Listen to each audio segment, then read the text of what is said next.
Good morning, everybody. It is good, right? And welcome to week 14, episode 14 of Pwnery's Week in Review, where we sit down and chew the fat and try to decipher the excellence we call geopolitical views and the news, or as I like to call it, how Pwnery slowly begins evolving into a real-life Negan. Anyway, as usual, this is my lovely intro, which is actually a drum and bass track mixed with Smokey Robinson's Sonny, done by a man named Scott Allen. And if you're into that kind of music, check him out, because he's really badass. Anyway, so I have two panelists. Everyone say good morning to Scott and Tony. Morning, people. Morning. All right, so before we begin the weeks in review, I thought what we would do is we would remind people that a particular show had come back and had 3 successful episodes, which means the hosts actually showed up this week. You want to tell us about that? It's to be short-lived, to be sure. Is he taking I off think again? we're gonna. Yep, I think we're gonna do Monday, and then he's gonna be off for a week or so again. Jesus. Hey, that's the life of people who have to fucking work. So this is your perfect segue into like, well, hell, I'll just do it myself. No, it ain't either. All right, so you heard it here first, folks. It's going to be another one of those Halley's Comet weeks for the early watch. Well, they'd heard it on the Early Watch Project. They'd listen. No, if they knew about it. I do this segment just so people who may not know about it know it exists. I would cross-promote other shows today, but they're never here, so to hell with it. So anyway, let's see. I guess I got the intro down. All right, well, let's go ahead and start with the personal weeks in review. It's something we always do to break the ice and sort of get you all prepared by lifting you up by your chin and sucker punching you back to the ground with the news. Anyway, you guys want to start? Anything interesting happened this week? Well, Not really. as Sean said, the Early Watch is back. We were due to be back Wednesday, and Jimmy showed up on Monday, so he was early, which was a surprise. But he was here, which is also kind of a surprise. But he's going to go back to work, so I don't know. I don't think it's going to be more than a week, but hell, I don't know. Otherwise, nothing. I've been sitting here getting older, Mm. smoking cigarettes, drinking coffee. It's a thing. It's definitely a thing. All right, so Scott, anything for you? Not really. How about you tell us about your burden in tow? Oh God. It's part of the week. I hate training new people. Well, you gotta tell them what you do. No, I don't. Okay. He's a hitman. No. Yeah, there are some folks who like to play well with others, and there are some folks like me who are just like, let's just get this shit over with. And then there's guys like Scott who doesn't mind doing what he does for a living, as long as he doesn't have to babysit someone else or teach them how to do it, which is fair. I mean, that's why he's not a teacher, right? That's why I'm not a teacher. No more shit. of more of a rude announcer, like the Michael Cole of WWE or something. I just don't I'm not scream even release the getting paid Kraken. extra money for teaching people either. I don't know if I told you this story before, but my dad used to work for Fago in Detroit, and this was the beginnings of like, what would you call it? Like it was somewhere between civil rights movement and affirmative action and things like that. So that'll just kind of set the stage, right? But anyway, uh, he was a delivery driver, and so they had these trucks. They're different than you see today. So like the trucks from then, when he worked for them, this is like the early to mid 50s. They were set up sort of like the old Ozarka bottle trucks, where they have like a pyramid shape down the middle of the frame, and then all the bottles were stacked down the sides that you can actually see. Uh, And he was saying that, if you took a corner too hard, everything on the one side would slosh out and break across the street. Or if you hit the brakes too hard, the weight shifting from the rearmost bottles would start crushing the ones up front up against the bulkhead behind the cab. Stuff like that, right? And Fago they would say, okay, well, the first one, everyone makes a mistake the first time. Second time, you had to pay for all the drinks you broke, and there was no third time. So anyway, he had to take on a helper, and I don't think he mentioned if it was a union job or not, but he took on a helper because he was forced to, and he was a young, like my dad was only about 19, I think, at the time, but his helper was a 17-year-old guy. I think he said his name was Malcolm, and Malcolm was incredibly unmotivated, maybe even a little lazy. He took the job because it was offered to him, because affirmative action at the time. And my dad couldn't protest because, he doesn't have a say so. He's an underling or whatever. But the most annoying thing is Malcolm had to drive. But if anything happened to the truck, my dad got the hit for it. So on the first day, Malcolm tips the truck over and all the bottles fall out on one side of the truck. So my dad gets his first write-up. The second day, he hits the brakes too hard and all the forward bottles crush, and my dad has to pay for those. My dad also has to pay for Malcolm's lunch every day out of his own pocket, and he doesn't get extra money. Before he got his third write-up, he had went to his first delivery because Malcolm was late, and he left him there. And then he drove the truck straight back to Fago, and he said, I left your bleepin' helper at the first site that he was late to, and he's probably walking back right now. And I quit. So yeah, I get it. Like, I understand exactly not having to tow a burden along with you. But anyway, I found when you talked about how annoying it was, that's the first thing I thought of, because my dad used to tell me that story all the time. And I think right after he quit that job, he took a gig with a telephone company for a couple of weeks, and they left him at an apprentice level. And so he said, well, how do I make a good living doing this? I heard this is a good job. And they were like, well, with your background, since you graduated from an agricultural school out in the middle of nowhere, your best bet's probably to join the military and then come back after you've learned some stuff about radio and telecommunications and electronics. So that's what he did. Like, he amicably left. I forgot what the name of the telephone company up there was. It was some form of Bell before it was split up, and joined the Army. And then he became a guy who worked on phones and like basic computers.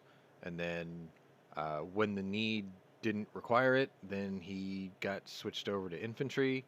And then when he got wounded a couple of times and he had no reason to go back home because his first wife left him, he became a helicopter door gunner. And he did that for pretty much the remainder of the Vietnam War. And then went to Korea, met my mom, bish bash bosh, I pop out. And then he gets stationed in New Mexico, and they said, hey, we noticed you have an electronics background. Would you like to help us work on the Patriot missile system? And he goes, what the hell is that? So they explained it to him. They told him it gave him a promotion and a lot of big pay increases. So he was like, fuck yeah. So he took that and he helped develop the Patriot missile system. And he got passed up for promotion 3 times by the people he trained, who was also products of affirmative action. And he decided that he had had enough. He was never going to make E9, which is the highest enlisted rank you can get at the time. I think it still is. I think it's Master Sergeant. And he was like, well, you're not going to make me Master Sergeant. You're not going to make me warrant officer. Or you're not going to help me. You're not going to let me make my bar. So he had 27 years in. He started talking to my mom about maybe I should find a regular job. And just as he said that, he gets called in and they're like, we're shipping you off to Germany. And he's like, I got an Asian wife. That's a terrible idea. And they're like, orders are orders.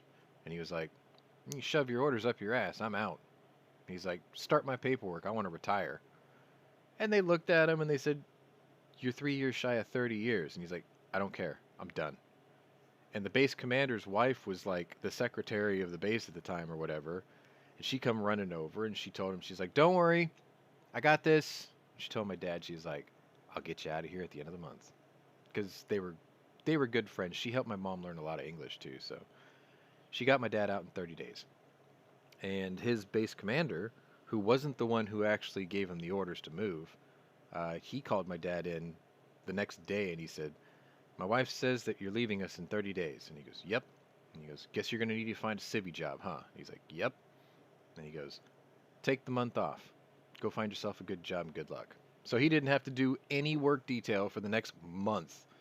And he found a job. And that's how we ended up in Houston. Anyway, let's see. Weeks in review. How did mine start? Shitty, I'm sure. It was hot. It was very hot. I was in 7 auctions for 7 rifles. I lost all of them. I had to reorder my mom's birthday present because Amazon had lost it. So today my mom turned 70. Today's her birthday. And I had bought her birthday present on August 21st just to make sure that I'd get it in time. Amazon lost it. For 2.5 weeks, the updates just kept saying it was in my city.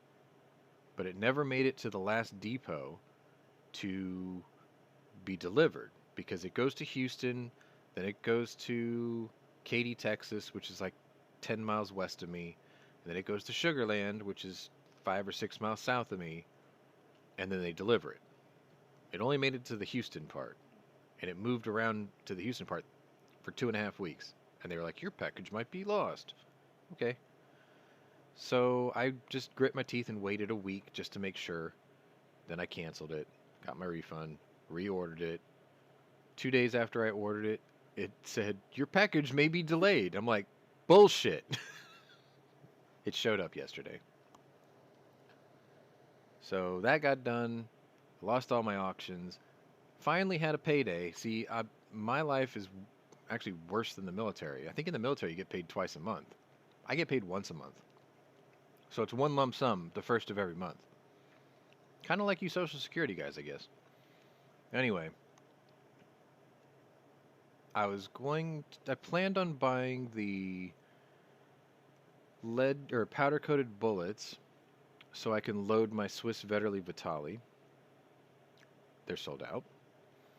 Then I was going to order the 8x52 millimeter brass for my Siamese Mauser, which I had been watching for 3 weeks. It was in stock, in stock, in stock, in stock, in stock. I'm like, cool. Yesterday, I'm getting ready to order, sold out. So I'm like, all right, let me go ahead and order the Swiss Products scope mount for my 1889 Swiss straight pull rifle. Oh, my buddy Andy's in the chat. Wow. Good morning. Surprised to see you here. So anyway, bought the mount. Or no, I was going to buy the mount. Watched it for 2 weeks. In stock, in stock, in stock, in stock. Told me what scope rings to buy. Looked those up. In stock for those too. Just those were on Amazon. I'm like, cool. Yesterday, jumped on, tried to order that. Out of stock. Went to Amazon to look for the scope rings. Out of stock. It's almost as if someone listens to this show and then decides, yeah, whatever that thing you want, I bought it. I got corked out of everything this week. I thought I would put in a bid for a Gewehr 91 because I like those. They're real short and they got like a mailbox barrel cap. Realistically, you should be able to get one in this particular condition somewhere between $400 to $500, maybe 6 or 7 if it's pricey. It went over $1,200. I was out. Nope. Let's see, what else? I mean, this whole week was me just getting kicked in the teeth. Let's see. trying to think of what else there was. I mean, it was just crap all week. Oh. So September 1st was Constitutional Carry Day in Texas.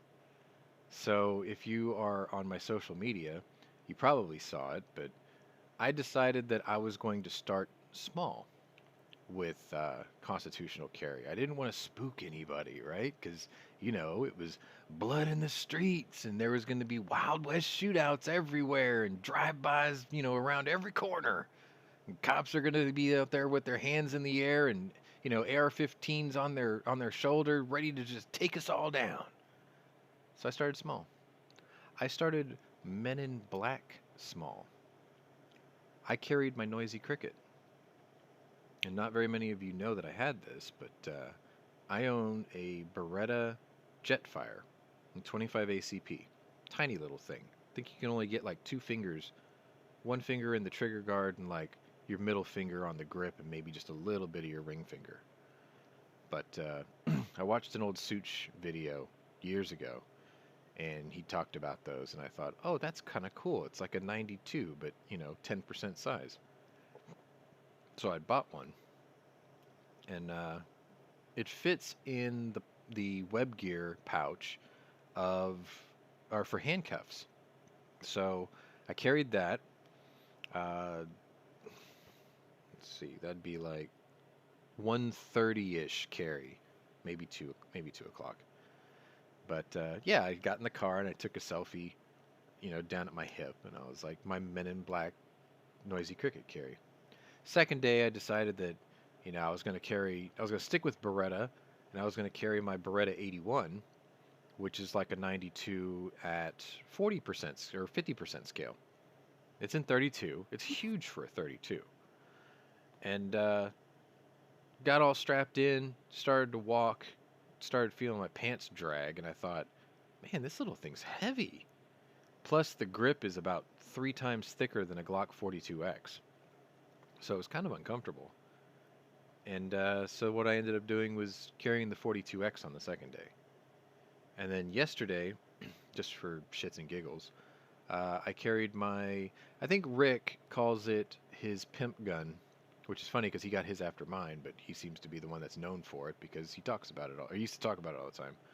So I carried my 380 Easy Shield with its gold bits on it. And I'd get to work and I'm like, hey, you want to see some gold? And I'd flip up my shirt. And then like the warehouse girl was like, ooh, gold. And then like George was like, ooh, gold. So anyway, yeah, I carried that. But now I've got all my carry pistols laid out in front of me, in front of my keyboard, between my monitor and my keyboard. So it's sort of like I used to have this thing in the morning where I'd get up and I've got this little shelf and I've got all my dress watches on it. And no, I'm not going to turn my nose up like a prep or anything, but it's like I've got a couple of, stainless steel and a couple of gold watches and like my iWatch, right? So I would go over there and I would pick one to wear that day. And now I've got the same thing going on with my fucking notifications, man. Shut up. Of course, you gotta Anyway, shit. What the hell's the word? Coordinate your watch and your gun. well, see, that's the thing. I don't really wear jewelry. Like, I've got a lot of dress watches. I have a Rolex Submariner, but I never wear it. I don't like wearing jewelry. It's always in the way. I mean, okay, think about it like this. When I was in high school, I got a class ring. Everybody gets a class ring, right?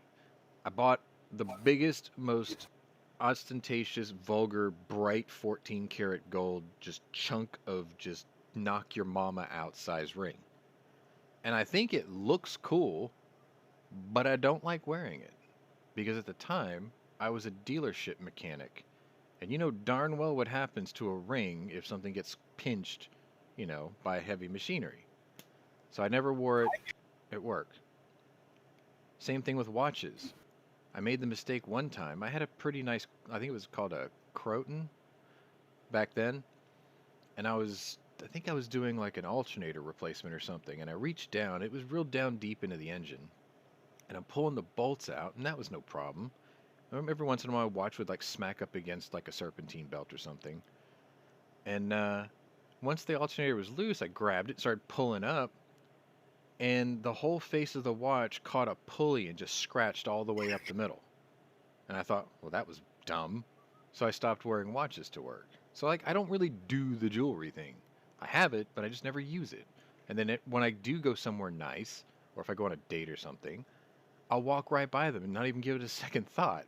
But then I stop myself at the last second and go, oh, I got to put that on. So that's kind of where I'm at. With my carry pistols, it's sort of the same thing. It's like, now I've got them all. The hardest part yet of this week was I had to find them all because I have them all in different places in this room. And so now I've got 6 of them laid across, and I'm still missing 1 or 2. They're here somewhere. And now I sit in here in the morning, and I'm like, that's too heavy, that's too small, that one digs into my hip funny, stuff like that. But yeah, now you color coordinate your carry pistol with your shoes. I don't know. I'm What I not. want to know is how long it's going to take you to get to the 500. First major Arctic cold front, because the holster I have for that is a Galco Kodiak, and I like it. It's ox blood, brownish red, really really nice. But it goes across your chest, not off to the side. So it's sort of cumbersome. It's actually very cumbersome. But first real cold front we get where I can wear a jacket, I'll do it just for shits and giggles. But like the one I'm really waiting for is just hoodie weather, because I had picked up a VersaCarry shoulder rig for full size pistols, and currently my Smith & Wesson 4006 TSW 40 cal is snuggled into the holster with 2 magazines on the opposite side. I want to wear that. Took me a little while to get that adjusted and comfortable, but I'm really looking forward to that. I'm probably going to buy a second shoulder rig for smaller pistols, just in case I want to carry like the 42X or maybe just that Beretta 81 in the shoulder rig. It's just the 81 doesn't hit very well. It's very thick and it's very heavy for such a small caliber gun. Kind of annoying. So, yeah. So that was that. The constitutional carry for the first week went by perfectly smooth, as expected, and there was no blood in the streets, and there was no cowboy shootouts, there was no hostage situations, there was no police at every corner, ready to pick you off or whatever. The local news stories of violence in a city of it's almost 7 million people if you count all the surrounding areas. No more or less than usual. A lot of times activists and antis will tell you, "Oh, if we give them an open carry, then they'll just pick up a gun and solve all their problems with that." And it's just like, so we're criminals ex ante now? I don't know. Well, most of them run through that. We heard all that bullshit here in Illinois over the concealed carry thing. Blood running the streets, the cowboys and Wild West, all that bullshit. Yeah. So let me see if I can pull it up real quick. I'm surprised I didn't mention this earlier. I gotta find it because it got shared 700 times in 4 hours, which I thought was pretty interesting, actually. Let's see. I know I have it here because I shared it with the guys in the chat during the week. Which, if you are watching or listening, and you want to join either this show or just our weekly chats or whatnot, there's an email in the description of this video down there. I know it's really long, so just cut and paste it, and let me know who you are if you want to join, and I'll send you a link. It's not a big deal. Where is that? Back to the carry thing. Mhm. I don't believe that since our concealed carry law came in, I've heard of one single news story about somebody with a concealed carry permit causing a crime or committing a crime. No, it ends up turning into a GGWG, isn't it? That's how usually it works. Here it is. And you know that the liberal media would run wild with it if they did. Well, yeah, so my county judge, the day of September 1st, now remember, she is an elected official. She is a county judge. She's not a criminal lawyer or criminal judge. She is like the civic administrator of county affairs, right? So, like, if there's a flood or an evac notice or something like that, she's the face on TV to let you know, hey, this is going on or this is about to happen, that kind of thing, right? It's actually a very busy position because they handle all civic matters, including like allocations and build permits and things like that. And I guess review of those things. So anyway, she had won her office in 20 and during the 2020 election or 2019 election by straight ticket voting. So in Houston, it's a blue city. Let's be honest. It's a population center where they stack people like cordwood upward instead of outward. So the county that I live next to, where the city is, very blue, very blue, because they're always being lied to, and people keep drinking the Kool-Aid, voting for idiots. Anyway, this person never ran a campaign. She just paid the fee and put her name on the ballot with a D next to it. And because people straight ticket voted in that county, in that city, she won, and a good man lost his job. And they jokingly call her Dora the Explorer because she looks like a lost little waif, and she's always sounding like, "Please don't yell me, please don't eat me," kind of thing, right? She's very dainty, and she's not exactly a looker either, but that's just one man's opinion. Anyway, on September 1st, she did this post, and then I lost my, I just totally lost my shit. Like I wasn't gonna have it, and it reads, "Today, permitless carry, aka pick up a gun and carry it, goes into effect." So that's her first mistake. You don't just pick up a gun and carry it.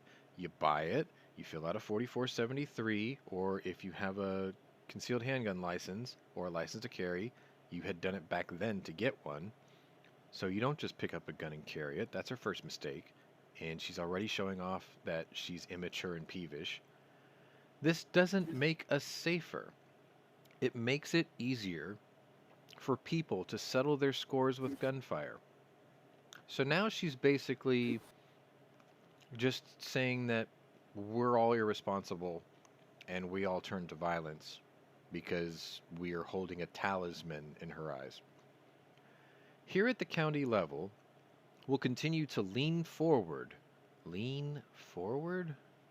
I think she meant move forward, but she wrote lean forward by promoting smart, sensible gun safety policies. When I got to by promoting, I started hearing wah wah wah wah wah wah. So anyway, a couple of you guys from gun channels past are in my friends list, and it's because you guys had commented on her post, I got a chance to do so, and I'm very grateful that I did because it went viral. So, one of our friends from gun channels, he was like, criminals have already carried their guns. Now there can only be fewer victims. All legitimate data on this bears this out. And he's right. And then our friend Jim B, like from gun channels, um, he wrote, except we already know that you're lying just by observing the trends of other states. Also, the people who, quote, settle scores with gunfire were never concerned with laws anyway. You're not only lying, but you're fear mongering. And he would be correct too. But I thought, you guys aren't sticking it to her. And maybe this is just something I'm very good at. But I think the older you get, the more refined your tactics need to be. And one really advanced level adulting skill is the ability to absolutely dress down and decimate somebody and make them feel about half a microbe tall without the use of any profanity. Like you just ravaged them to the point where they can't respond and you sucked all the life out of them. That's a life skill. I'm getting good at it. So my reply was, you are an embarrassment to the office you hold. if you continue to parrot the kind of talking points that literally calls the very people in your jurisdiction criminals ex ante. That's Latin for criminals before the act. Just because you represent the party of PR bonds and letting criminals walk the streets, the rest of us will continue to exercise the very rights that were given to us that were detailed in the Bill of Rights. You know, the very document required to ratify the Constitution that legitimized this country in 1791. Even before constitutional carry, now come on, Lena, try saying it, it's got a really nice ring to it, took effect, I've literally sat inside restaurants before, noticing people in the parking lots nervously fidgeting around in their car for several minutes. Then they would walk inside with their hands inside their coat, only to immediately turn right back around and walk outside after they had noticed that about a third of the patrons were carrying. Then they would just drive off. Here's a thought. Try to wrap your head around this one. You effectively stop crime by stopping the very first instance of it from a first-time criminal. Imagine a guy down on their luck owing somebody money and thinking about taking the quick and easy way out by robbing someplace. They're scared, they're nervous, anxious, name your platitude. They walk in, they rob the place. Now they've gained the experience, knowledge, and confidence to refine their tactics and repeat it because it's easy money, why work? Eventually that confidence makes their attacks more aggressive, brazen, and reckless to the point of somebody getting killed. Either them or a victim of them. Now imagine that same guy walking into a place where the patrons all carry. For me, it's Whataburger almost on a weekly basis. They turn around, walk into their car, sit there and think, man, I could have died trying something like this. That was stupid. You stopped crime the first time, and maybe even put that person on a better path. That's how you stop it. Stop depending on people like me to do your job for you. Otherwise, people like me will simply take it from you at the ballot box. That post, that one reply, I cross-posted it to 4 communities. My phone battery had died in 4 hours from all the audio notifications that my post was shared. 700 times in 4 hours before I just turned my phone off. Might lost I count. interject a couple of things here? Hmm. One, you think she's got any fucking clue what Latin is? And Well, no, point. because you don't have to be a criminal lawyer to be a county judge. So, no. Maybe she doesn't.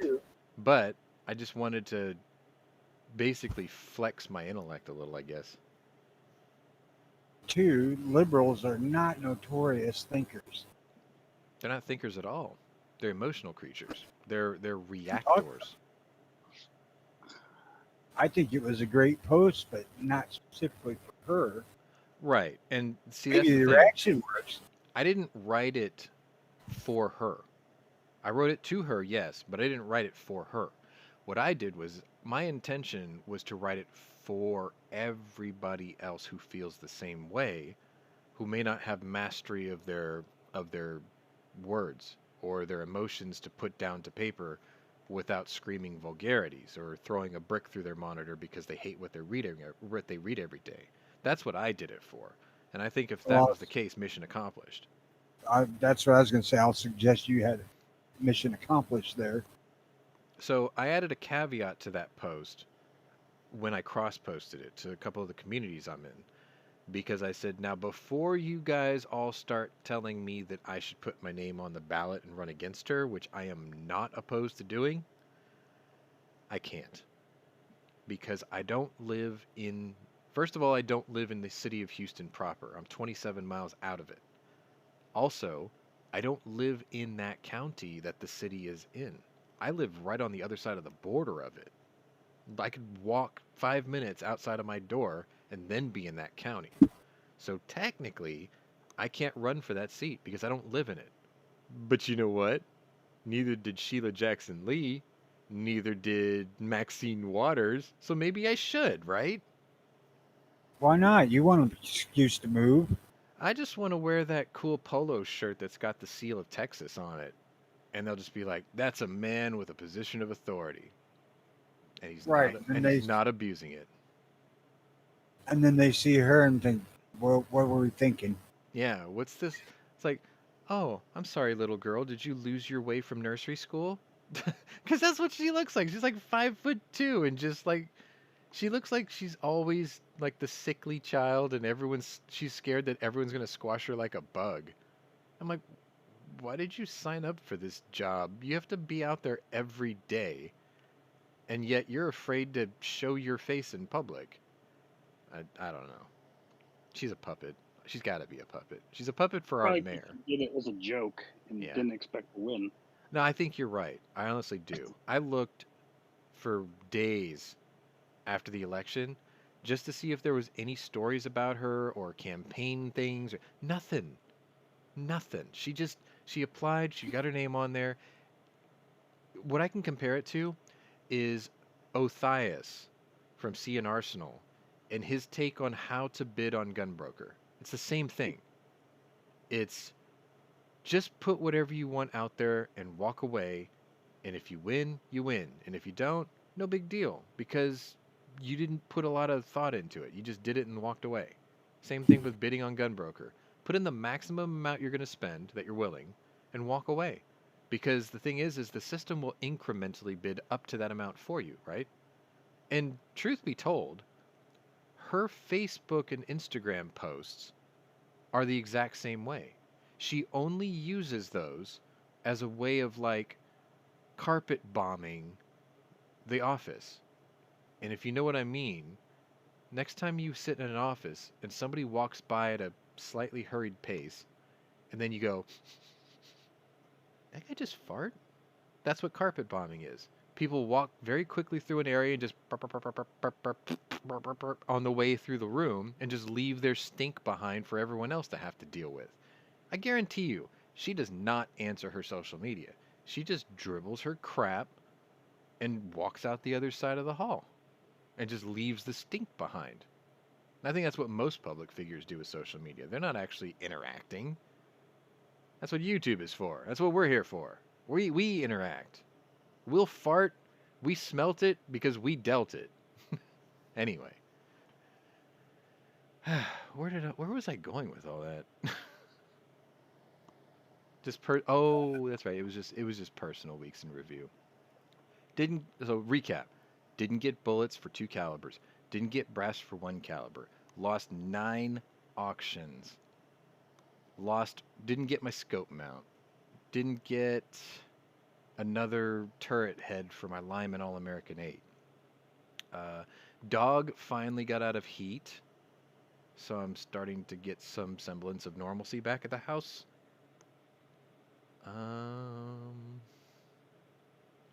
Sprained my neck the other day. I can only turn my head a couple of degrees in each direction, so the fact that I've been able to sit up this long without being grumpy is pretty amazing so far. I think that's it, really. Pretty sure. The other thing I can't share with you. It's kind of private, so. Oh, and today's my mom's birthday. She's 70. I'd take her out to lunch, but number 1, she's an introvert. Number 2, she doesn't deserve it.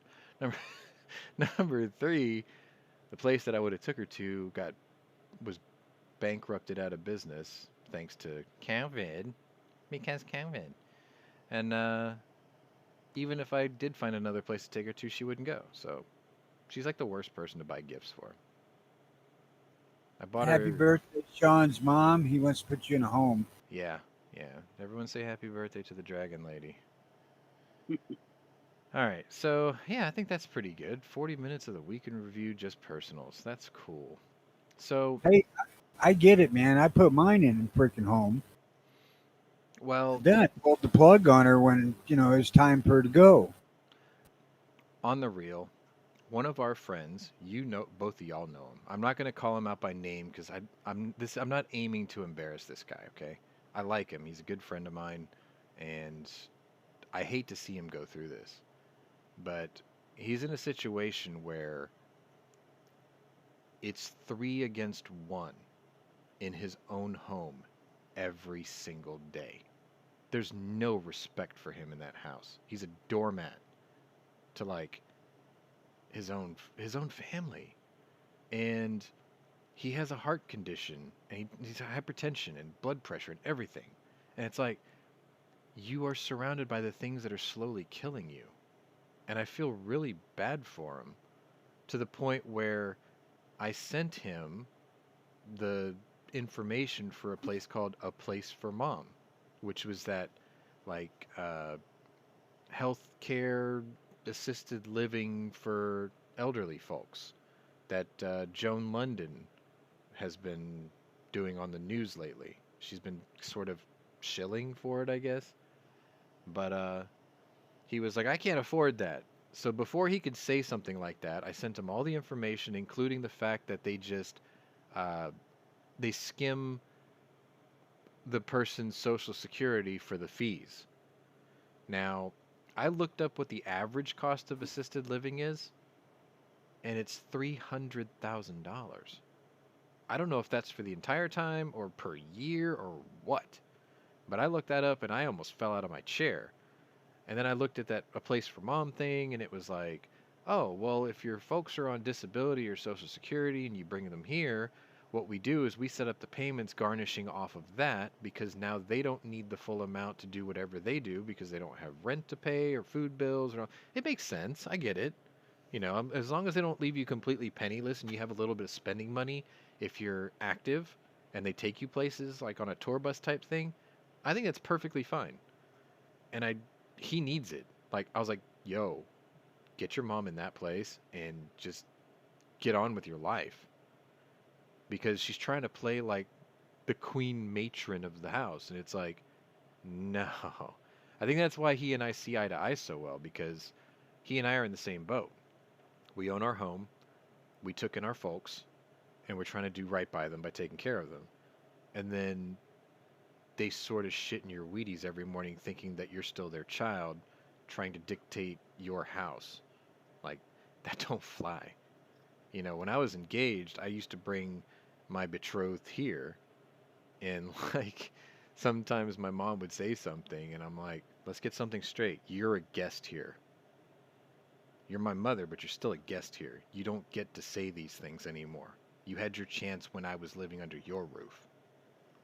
So, he doesn't exactly put his foot down like that. And that's why he gets angry. And that's why he has so much stress, because he wants to say these things or do something about it.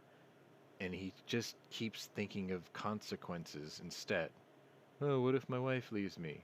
Well, okay. If your wife leaves you, your wife leaves you. You're not going to stop it by just clamming up. What are you going to do? Just burst one day? Then she'll absolutely leave you. You know? You got to bleed the pressure off and make it more manageable. You don't eat the steak in one bite. You cut it into little strips and you chew on it. You savor it. You enjoy it. You don't just wolf it down in one bite. You deal with That, stress the same way. what I wanted to say when you first started this is you're only as much of a doormat as you allow yourself to be. Correct. Like, I feel for the guy because his heart's in the right place in everything he does, and nobody seems to give him any credit for it. In his own house, and it's just like, you got to start solving these problems, or you're not going to be living very long. Not like this. That ain't living. You know, if your wife doesn't respect you, your own mother is like, she disrespects you in front of your own kid in your own house. It's no, hell no. Like I'd have grabbed her by the scruff of her neck and put boots to ass and be like, you know what? Now I know why my sister doesn't want you here, because I don't either.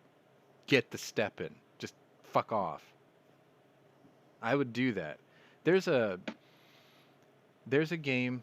I know some of y'all don't know about it, but most of you do. There's a game called Fallout, and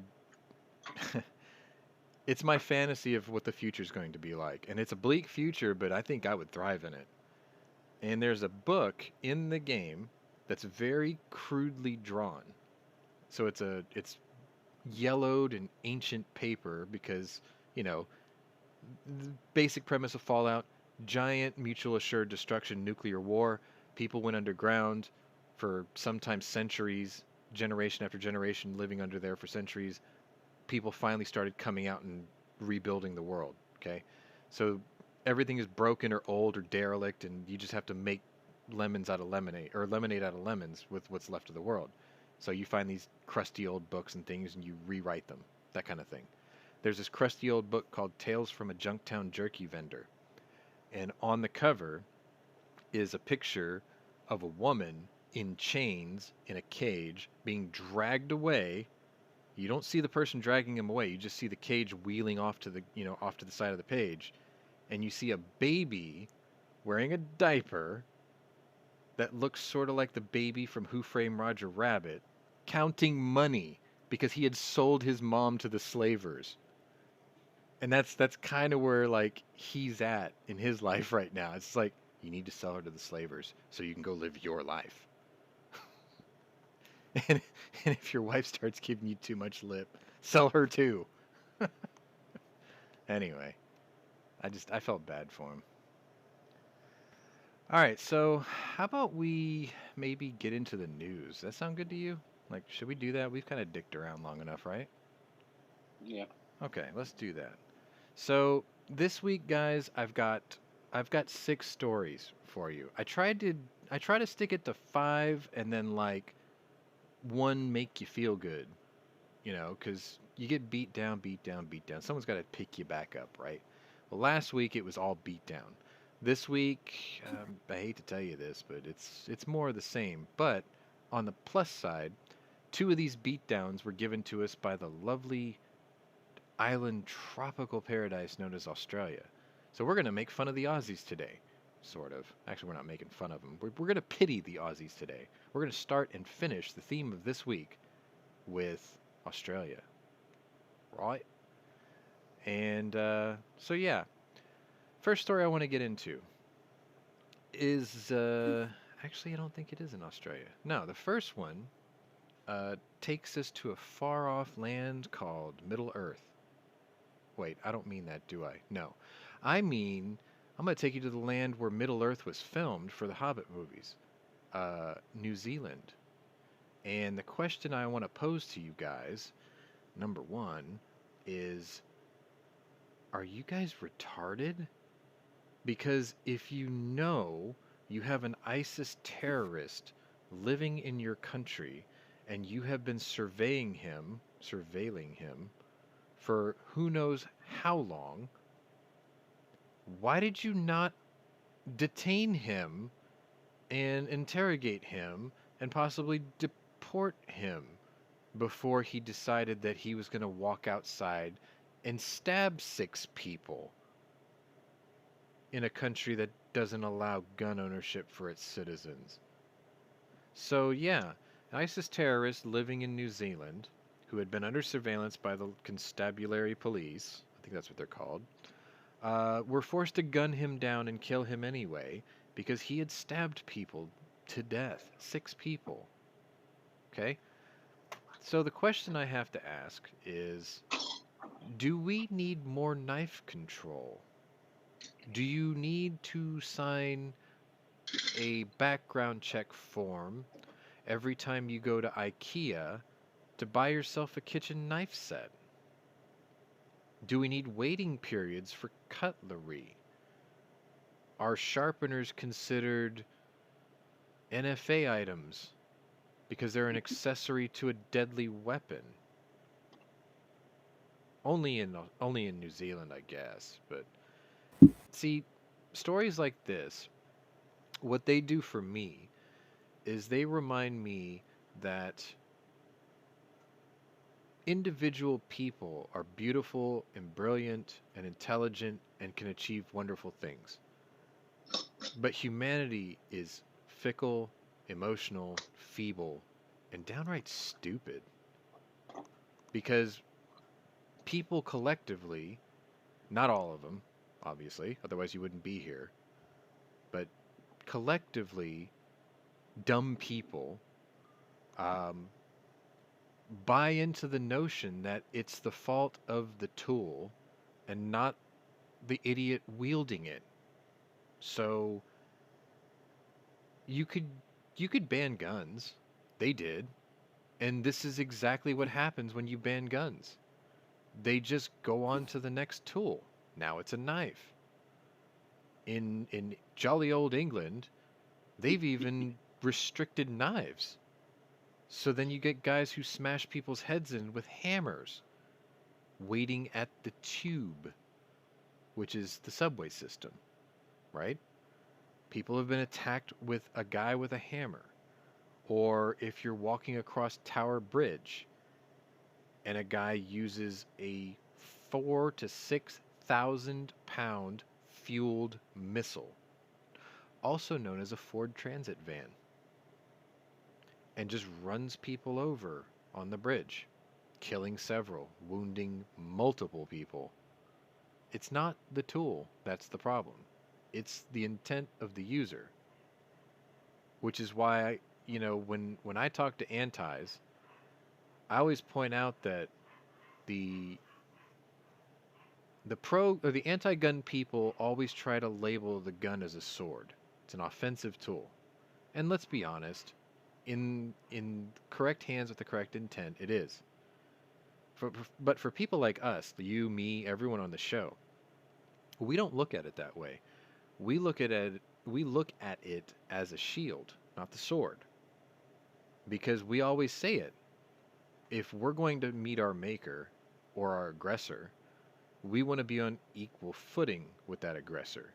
He's using a sword in the form of a gun. I'm going to use a shield in the form of a gun to stop him from taking my life, right? So it's not the tool, it's the wielder. It's the perception of use. Y'all got anything you want to add to this? Because I'm leading this story into the next one. That's why I'm setting this up like this. I've said, I can't, countless number of times, no gun has ever went out and done harm by itself, ever. Correct. I'm sitting in front of 6 pistols. I got 12 fully loaded rifles on the wall right in front of me. I've got a safe full of modern rifles behind me, and probably 2 times as many revolvers behind those. And none of them have ever gone up and hurt anybody. Well, no, you know what? I can't say that. I did take my 500 Magnum out of its case one time, and it hurt the shit out of me. It fell out of the case and almost broke my toe. Yeah, but it didn't It's do heavy. that. You got hold of it. Yes. Well, I got a hold of it after it fell out of the case and landed on my little toe and smashed it. And God, did it hurt. But yeah, that was my own fault, right? I mean, I think we talked about this in a previous episode. You are not going to sue Ford for a drunk driver killing your family, are you? There's no case there. Just because he drove an F-150 doesn't mean it's Ford's fault that he put down a fifth of vodka and hopped behind the wheel, thinking he was Dale Earnhardt Jr. You know what I mean? Like, you're not going to sue the car maker for that. You're just not. Now, if your brakes don't work and you hit somebody and kill them, that family could sue Ford for a faulty brake system, maybe. But that's not even close to the same as this gun was used in a school shooting. We're suing Remington. And then having Remington roll over and present their chocolate starfish saying, right here, guys, just put it in here. Here's our check for $35 million. No. No. Anyway, sorry if you hear dogs barking. I guess my dad finally got out of bed. So the reason I got into that story was basically because I wanted to talk about the use of the talisman effect and the intent of the user and things like that, because it appears that the CDC, the Centers for Disease Control, and their director, Miss Walensky here, has decided that she wanted to get into the politics game. And that's no bueno. That's not going to work. That's not your job, okay? Your job is to make sure that manufactured biological weapons ever so gently watered down as, we don't know where it came from. Maybe it wasn't a lab in Wuhan. Okay? Your job is to make sure that everyone's assholes don't start barfing up buttermilk from some mystery disease. Okay? That's your job. You do not get to dictate policy or write laws by deflecting from the facts and calling gun violence a public health problem, because it's not. Okay? If if owning a firearm and then using it criminally is a public health problem, then what she's basically doing is she's setting up the federal and state prison systems to end up like the penal colonies in Alien 3, where they lock you down and drug you to keep you docile until you finally had enough and revolt, or until Ripley shows up pregnant with an alien xenomorph in her body and all hell breaks loose. Your scenario may vary. I'm just saying. She is interjecting herself and trying to become, well, let's be honest, she's trying to become the CDC's version of David Chipman, isn't she?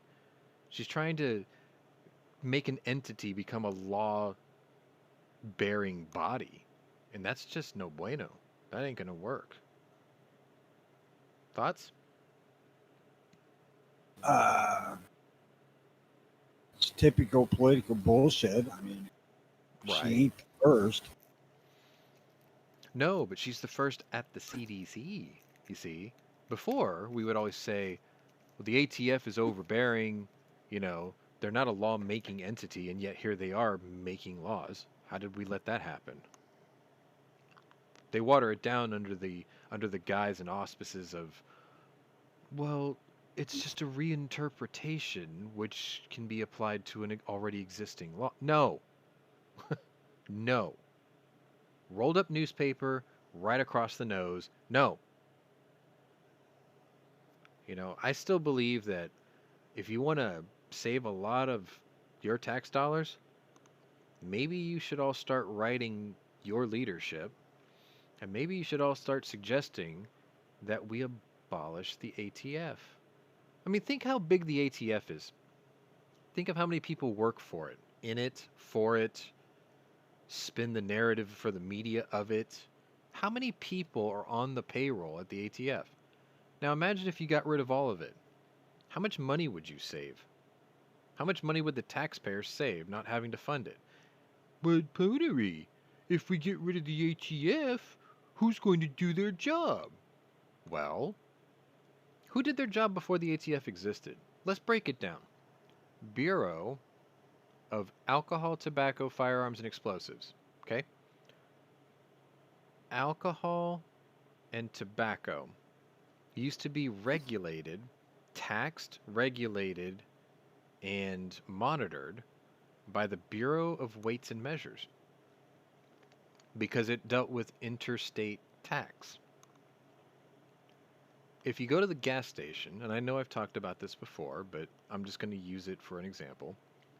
Next time you're at the gas station and you're waiting, while you're paying Joe Biden's $4 a gallon for super, asshole, look at the pump. And in most cases, you will see a sticker on the pump somewhere. It'll be an official state seal or a county seal, and it'll say inspected and approved by the Bureau of Weights and Measures. It could be a federal one, it could be a state one, it could be a county one. But the fact remains the same. Because it is a taxed and regulated item, gasoline, it's under their jurisdiction. And before the ATF was around, they handled alcohol and tobacco the same way. So now we've already gotten rid of half of the ATF's use. Firearms and explosives. Well, say you fill out a 4473 and you get a under review.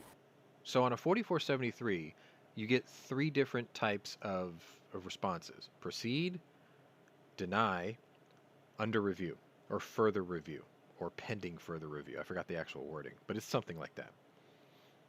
When it gets to that point, everything stops.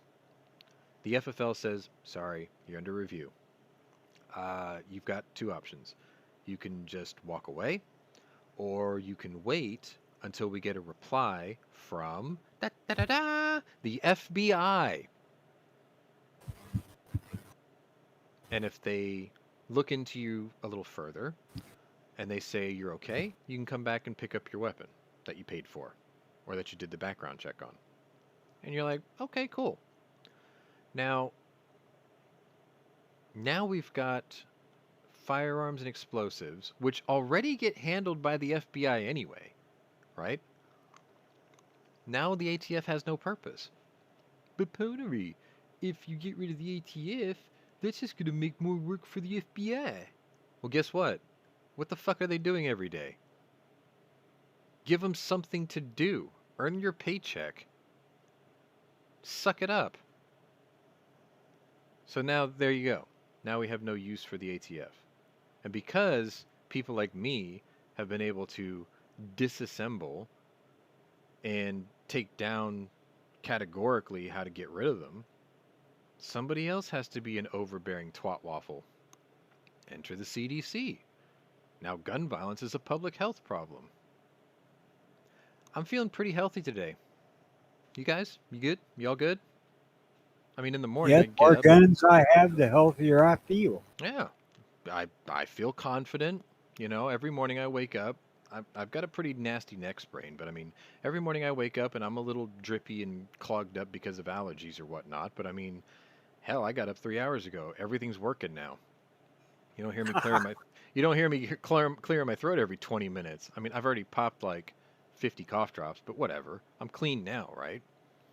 And you don't smoke, right?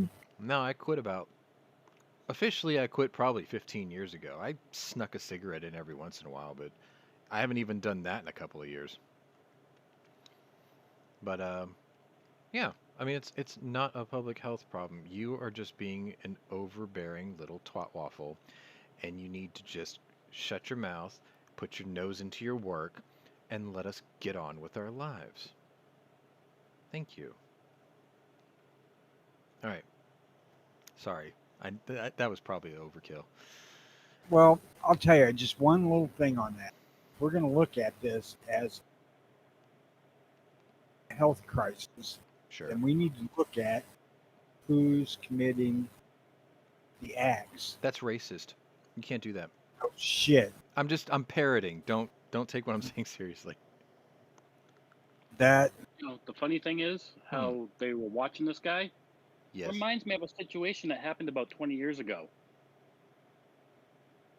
Draw some Yeah. similarities, can't you? Nah, because they didn't have a complex, and he didn't have a really cool Camaro, and the ATF didn't fire in tear gas and ignite it and burn bodies and No, allow no, no. I some wasn't asshole referring to to that stand one. over the smoldering corpses for a photo op and then try to run for head of the ATF. No, I wasn't running that one. Oh, I was referencing one with planes. You know, New Zealand and all. yeah, Some similarities there. a little bit. Almost like the government wanted them to do something and gave them enough rope to hang themselves with. It's Reynolds rap. I get it. There's merit to what you're saying. Some people are going to be like, get your tinfoil hat. But I know what you're saying. I get it. yeah. Look at Ruby Ridge. You think tinfoil hat? That's horseshit. I invest in Reynolds and Alcoa. I'm just saying. Only buy Reynolds heavy duty. No, if I want super heavy duty, that's why I'm in Alcoa. If they can make the wheels that a Peterbilt can sit on without breaking, I'm pretty sure they can make a pretty good hat. Anyway, let's move right along. So this isn't exactly specific to your state, Tony, but the similarities are there. So you could probably relate and maybe give us some insight on this one. North Carolina. That's where Mr. Guns and Gear is, right? I think.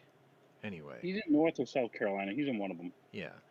Well, North Carolina's governor has decided that he wants to keep his state in the Stone Age and continue requiring his constituents to pay a tax to purchase the tools that they need to exercise their rights. Sounds a bit like a Floyd card, right? Kind of, sort of, yeah. North Carolina does have gun purchase permits.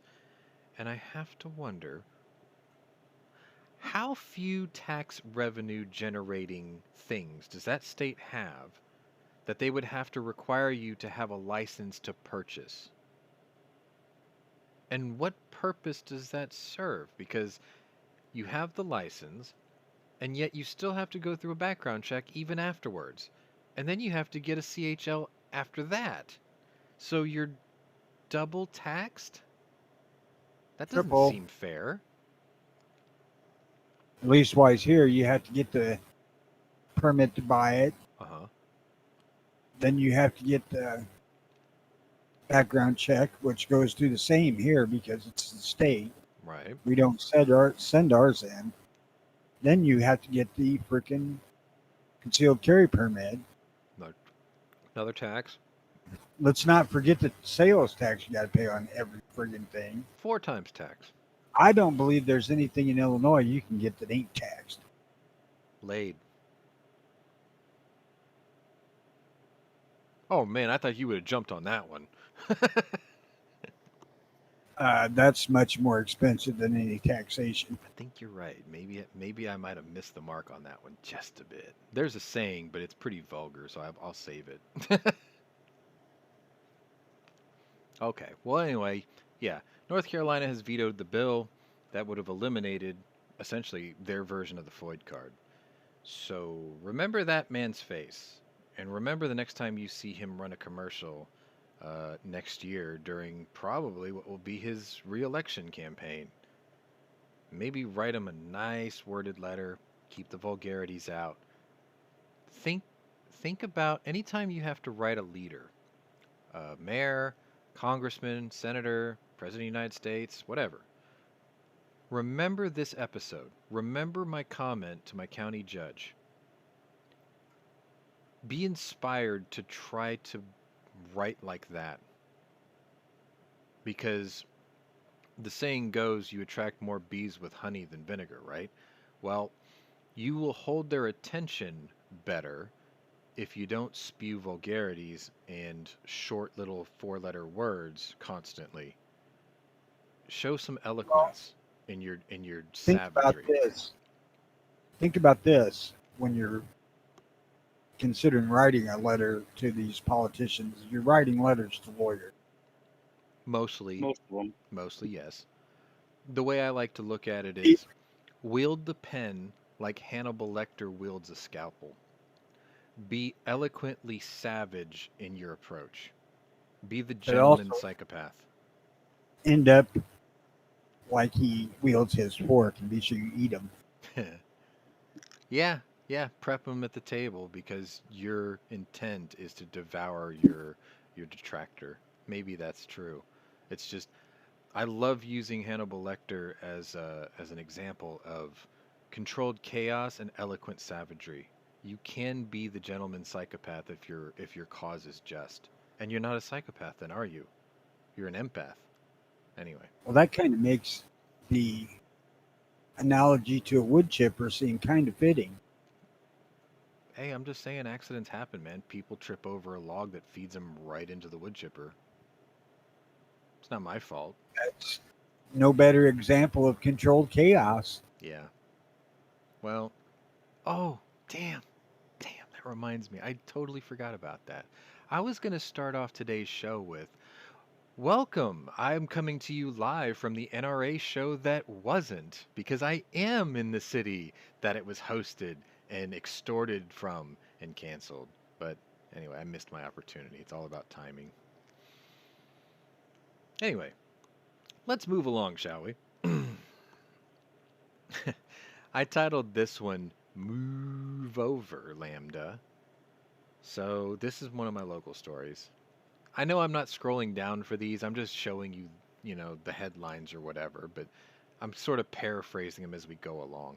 If you guys really would like to see the links to the stories that I post during the show, let me know in the comments below, because what I can do is I can just put the links in the description of the video. I'm not opposed to doing that. Anyway, You remember those vaccines, quote, that the FDA and politicians and the horny wood elite kept trying to browbeat you into taking so you can wear your "I took the jab that doesn't work and all I got was this lousy vaccine passport"? Yeah, those. None of that matters anymore. Introducing the Moo strain, or as I'd like to call it, how the Democrats plan on stealing the 2022 midterms. The Moo strain.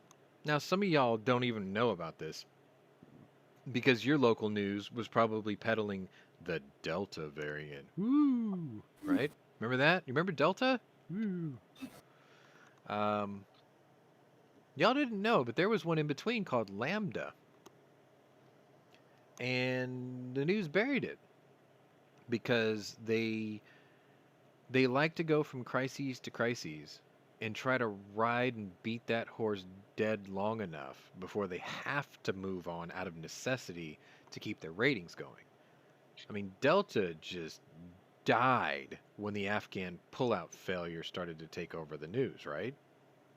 Not here. And then the Afghan pullout news, the media just decided that they were going to deflect away from that. Okay, so Joe fucked up. Let's cover Ida. Yeah, let's just cover that. Never mind all the Haitians that died weeks before. Like, how much coverage did you see about the Haiti earthquake? I think I saw about a Not that day's worth. much. About a day. Did the president go to Haiti? I don't think so. Did Vice President Kneepads go to Haiti? I don't think so. Well, her trips abroad are kind of problematic, so she probably ain't going nowhere for a while. Man, but could you imagine being the Vice Yeah, she didn't get President of a the warm. United States, going on these diplomatic tours with the presidential seal monogrammed on your knee pads? Man. Yeah, she didn't get a very warm reception in Vietnam. No, she went to Vietnam. She went to Singapore. She went to Singapore and she did a press conference with the leader of Singapore, and he categorically dressed her down in front of the world on the first day. I mean, just what an embarrassment. Anyway, Well, from what I heard, getting her dress down isn't a problem. her pantsuit. Anyway, so yeah, they sort of talked about Lambda a little bit, and then they found out Lambda was actually not as bad, I think, than Delta. I thought it was the other way around, but apparently I was wrong. Which isn't the first time. It probably won't be the last. But yeah, Lambda wasn't as terrible. Like the rate of spread for it was low, and the amount of time you would suffer from it was also low. So they sort of just kind of buried that down because Afghan pullout took over for a while. Meanwhile, the border was just another day. Like nobody said shit, right? I mean, when's the last time we heard about the border crisis? Exactly. So this is Moo, and Moo is being carefully watched for by the World Health Organization because right now what they're trying to do is trying to figure out new ways to let world governments oppress and lock down the people even further with more abuses of emergency action powers. And the way that they're going to do that is they're telling you that Moo is resistant to any and all vaccines currently on the market today. So all that browbeating, all the guilt tripping, all the lockdowns and emergency declarations and just months of losing jobs, and this is week 141 of 2 weeks to flatten the curve, by the way. Anyway, yeah, this is resistant to all of it. So everything that you know about coronavirus, just shove it off to the side because none of that matters anymore because Moo is the super virus. Yep, Oh, did you hear about the new one? this is it. No. The new pills. Mm-mm. Apparently, Pfizer has come up with a pill that you have to take twice a day to combat coronavirus. Oh, that's right. You told me about this. So, yeah, there's a daily pill. Twice a day pill. Remind me again how a vaccine works. You take a shot of a weakened or dead version of the disease, and your body finds, seeks, destroys it by building antibodies towards it, because the human body is an amazing chemical laboratory, right? That's how a vaccine works. The pill thing is we're getting closer and closer to the movie Equilibrium. They're trying to medicate the world into complacency and compliance. If you've never seen Equilibrium, it's a Christian Bale movie. It's pretty old, where everyone takes a pill to repress all their feelings and remain happy, I think it is. And one day he decides not to take it. And the whole world changes around him. And those in charge basically hunt you down if you don't take it. And they eliminate you, if I remember right. That's what we're turning into. So our morning lobby, one of our buddies, Teddy, he, I told him that he has become nothing more than a capitulating corporate shill, because all his grandiose talk about the virus and I'm not taking this and I'm not doing that and I don't need to be tested this, he turned around and got the vaccine. That isn't a vaccine because they don't offer the Johnson Johnson in Nevada. But the first time he took it, he went home and he said that he felt fine, but the next day or that night he couldn't sleep, and the next day his arm hurt all day. By the third or fourth day, things got back to normal. Earlier in the week, he got the second shot. And I'm just like, you capitulating corpo scum. Second shot, same problem. Couldn't sleep, arm hurts like hell. So I had to figure out a way to scare him. And I told him, I'm like, Teddy, do you know why your arm hurts? He's like, no. I said, it's because those nanites that they injected into you are drilling and burrowing into your bone. And they're implanting themselves into the marrow of your bone. That's why it hurts so bad. Because they have to hibernate until the queen of the lizard people decides to flip a switch and it goes active again, and all of a sudden you start going, Kalima, Kalima. And then you I pick up hate your guns and then you start killing people like a I good hate little robot. I hate to throw a wet blanket on your thing here, but Mm. if they're drilling into bones, and they do not need to be injected in your skin to get there. Well, no, they just injected it into his skin to get the first set of nanites into him. And then the nanites move around your bloodstream until they're like, oh no, we'll just drill right here. It's a joke. I'm not serious, but I know it. So is what I said. I know. So anyway, I just told him, I'm like, they gave you nanites. And then he was like, wouldn't nanites be cool? They could eat my fat and cholesterol and maybe fix my eyesight. And I'm like, yes, that is that's the brilliance of Masamune Shiro and the idea of nanites in your body that could fix you. And I took it even a step further, and I'm like, you can build the nanites to be corrosive. So what ends up happening is they're in your body, they do what they need to do, and eventually they decay like rust. And then because iron is in your bloodstream, and in your hemoglobin, it would just take the dead nanites of rust and process them through your liver and out your pee pee, or into your poo, which See is why your poo is a certain color. if they could program them to eat the fat and shit out of your arteries that bacon puts in there, then you could be bacon proof too. Yeah, yeah, you can have as much bacon as you like, which yeah, it should be like the national Without candy. dying. Yeah. So anyway, that's lambda, or that's moo. That's moo.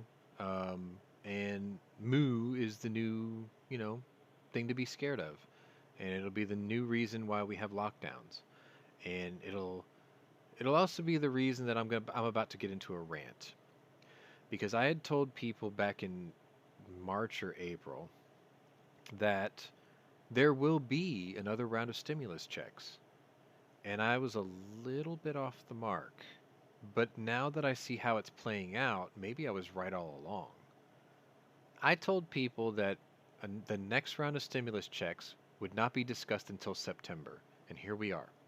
And the reason I picked September was because I knew that that's when the unemployment benefits would have expired, which means that's when the guys on the dole start making a stink about, hey, I can't get a job. You were paying me more than I could make. And now they're like, I need my money. So there have been two proposals that I've heard of.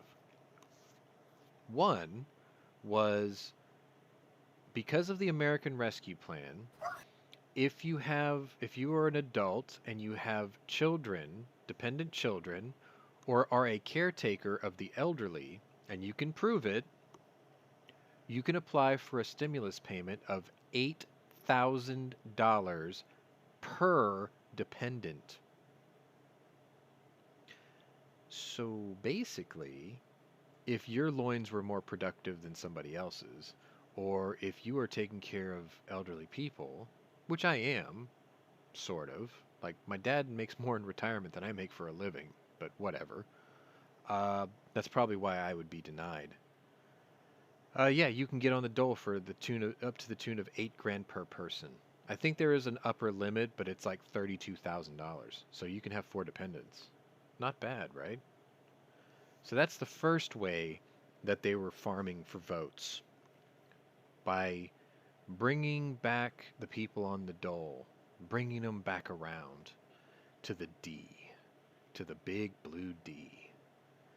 The second thing was, oh yeah, the other reason I had picked September was because I had heard, and I wasn't able to confirm this up until about 2 weeks ago, that the Supreme Court had already begun looking into the legalities of the landlords and their ability to, uh, what's the word I'm looking for? Evict. Evict, thank you. Yeah, they were looking into the legalities of landlords and evictions. And sure as shit, like about a week ago, they had decided that yes, landlords can evict you. It's no fair to them. They own a business and they're in the business of living conditions. And it's not fair that they're getting ripped off of out of rent money. So the Supreme Court ruled for the landlords, the slumlords even. So, uh, Biden, in his infinite wisdom, has decided to set up a program to allow people who need rent money for another stimulus. So let me put this into perspective. The two stimulus payments that the majority of the nation got, which was estimated to the tune of about 220 million eligible recipients, which would include Republicans, conservatives, everybody. Uh, there were 2 rounds of that. Each one, let's see, I think the first one came out to be 130 billion of the initial, was it 1.9 trillion, the first bill? So out of the first $1.9 trillion stimulus bill, direct payments only equated to 135 billion, which means 1.75 trillion went somewhere else, right? The second round of stimulus, the 12 hundo, that equated to 266 billion out of I think that was what, a $2.5 or $3 trillion stimulus. So yeah, so 2.74 trillion went to elsewhere. This time, if you are an American homeowner that is healthy, with you and maybe your wife, maybe you don't have kids yet, maybe you don't have pets, you're getting taxed for your income, and it's going to people who have kids. and it's going to people who have rent checks, and it's going to dependent people. But you're not getting anything. And this is a $4 trillion stimulus spending bill. Call it whatever you want. But the fact of the matter is, now they're giving those who would be likely to be on the dole for blue votes, they're giving those people multiple times more money than you ever got for the first two stimulus.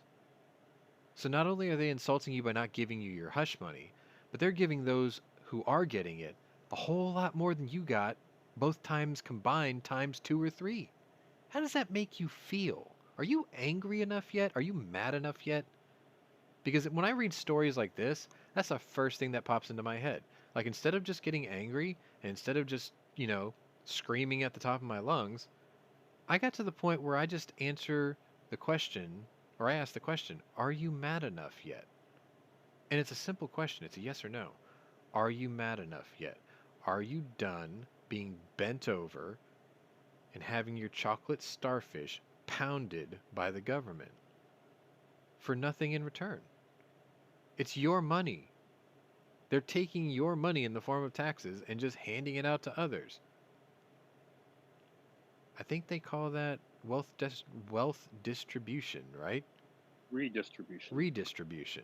But the thing is I'm not wealthy, and my tax money's going too. I'm not being represented, am I? Didn't we have a thing that said that we weren't going to be taxed without representation? Does that sound familiar to y'all? Because it does to me. I'm not being represented. I've already written my congressman. I've already written my senators.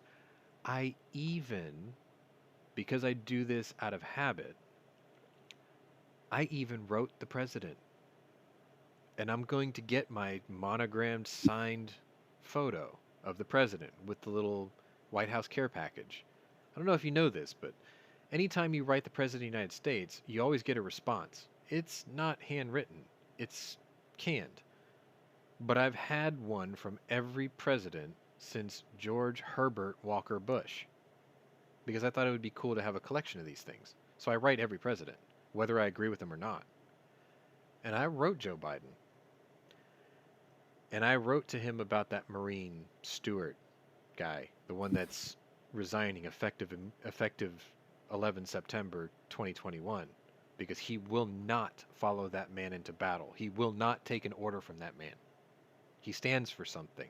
He's sacrificing his retirement, his pension, his benefits, everything for his beliefs. And I wrote the president, and I said, I tried to be as cordial as possible. I tried to be as respectful as possible. I fought every tooth and nail in every corner I turned not to call him out. And I concluded writing my letter saying, by the way, if we're already in the business of giving away $85 billion worth of our military equipment to our enemies, if we're willing to give away 66,000 machine guns when I can't own one, if we're in the business of giving away 4-tube night vision goggles that I couldn't own legally until last year when they finally gave up the patent and they still charged $40,000 for. If you're so willing to give that away, if you're so willing to give away 260,000 armored Humvees and Black Hawk helicopters and C5s and AC-130s and everything else, I expect to see an MRAP in my driveway within 30 days of you receiving this letter. You still on about that goddamn MRAP? Goddamn right I am. I want it. If you're giving them away, send me one. Send me one. I want the multi-fuel, armored, mine-resistant, armored personnel. That's what MRAP is. Mine-resistant, armored personnel. That's what it's for. It doesn't have to have a turret. It doesn't have to have a Browning or a Mark 19 on top of it. Just give me an international desert camo with the 52-inch light armor vehicle tires, 4-wheel drive. That's all I want. Send it to me. You're in such a giving mood. And I signed it with my name. with my city, where I came from, and a voter. Like I signed the whole thing. I'm going to get a response. I know I am. It's not going to be, the response is not going to have anything to do with what I wrote, but I'll still get the picture that's signed with the monogram thing and all that stuff because I collect those. So why not? I would actually recommend that you guys do too. Write your president. Get the thing. It's cool. It's a piece of history. It's a piece of shit, but history sometimes is shitty. But you at least have it. Someday your great grandkids will go through your storm trunk or whatever after you're long gone. And they'll say, wow, he's had a letter from every president for the last 60 years. Let's burn it. That's whatever. Can I go back to the stimulus conversation for just a bit? Yeah, go on. Now, I just thought of something, and I'm curious if I'm right about it or not. But all this time that these landlords were not able to force rent by eviction, Mm-hmm. did they get property tax relief? No. I know I never heard of any. No. Property tax relief, I don't know if this is the same in every state, but you can get property tax relief in the state of Texas by contesting your property tax. That's one way to do it. The other way you do it is you can apply for the homestead clause. If you're over the age of, I think, 62 or 65, and you own your home and you apply for it, then uh,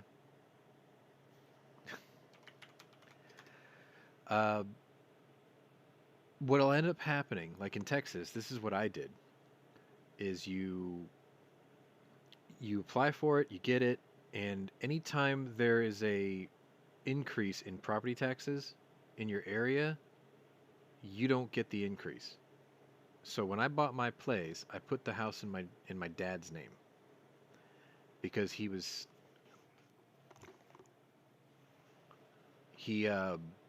he had retired at 62 and I was 17, so I couldn't legally be on the deed at the time. Um, so we had, I think it was 15 or 16 straight years of increases because at the time when I graduated, my school district was the fastest growing in the country. They were building a high school like every year. Big ones, like bigger than the county jail. That's how big they were. And they kind of looked like them too, actually. We had 3 drops, and I got the benefit of the drops, but you never get the increases. So I'm actually paying less property tax now than I did when we first bought the place, which worked out nice. You can do that in some of your states. You'll have to look it up in your state. But if they have a homesteader's clause, check it out because that's one way to get, past that. You're kind of missing what I'm getting at here. Hmm. These people that are like, they own multiple places that they rent or an apartment building or some shit like that. Yeah. They're not able to collect rent to make their money. They're still expected to shell out and pay the damn tax. Oh, yeah, yeah, yeah. Yeah, I get what you're saying. You're saying that we're not just appealing to slumlords and it's not all bad because they still pay the taxes on the properties and No, they're not getting relief for that. I'm saying that the stimulus is going to people who are not making money. Or Buy, rent. right, buying the poor, Hmm. if you will, and penalizing those who have more. Or own their place. Yeah, exactly. It's a voter farm. It's like, are you dependent on, are you living paycheck to paycheck? No. Okay. Do you pay rent? No. Have you lost your job and you have rent coming up? Stuff like that, right? Don't worry. The government is here to help.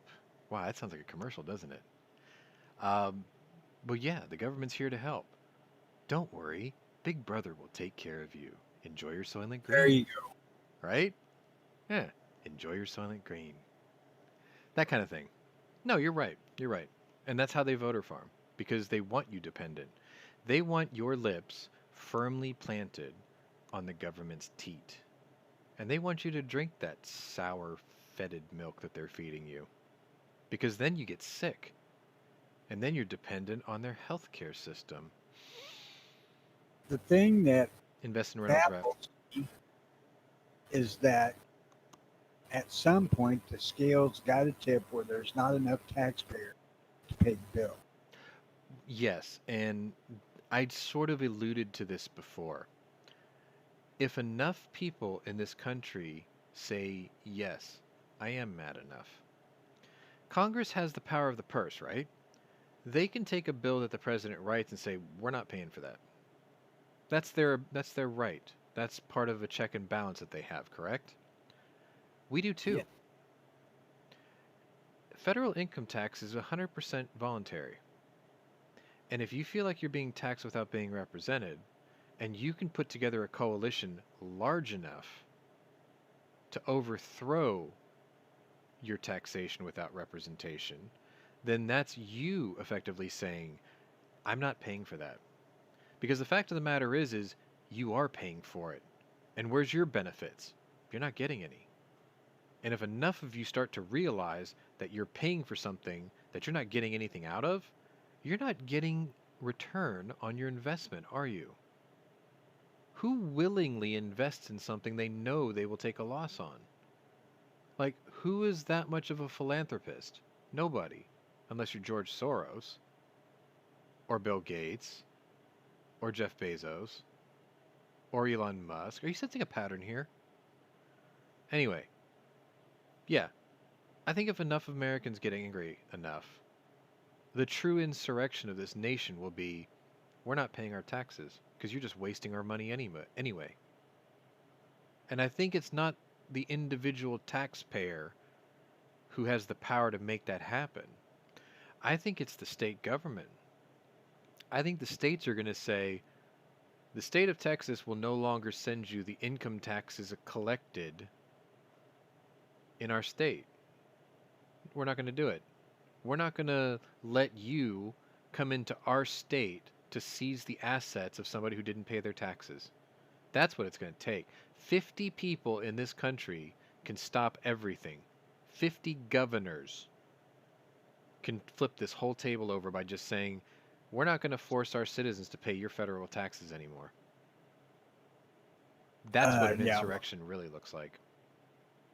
Government works the same way religion works.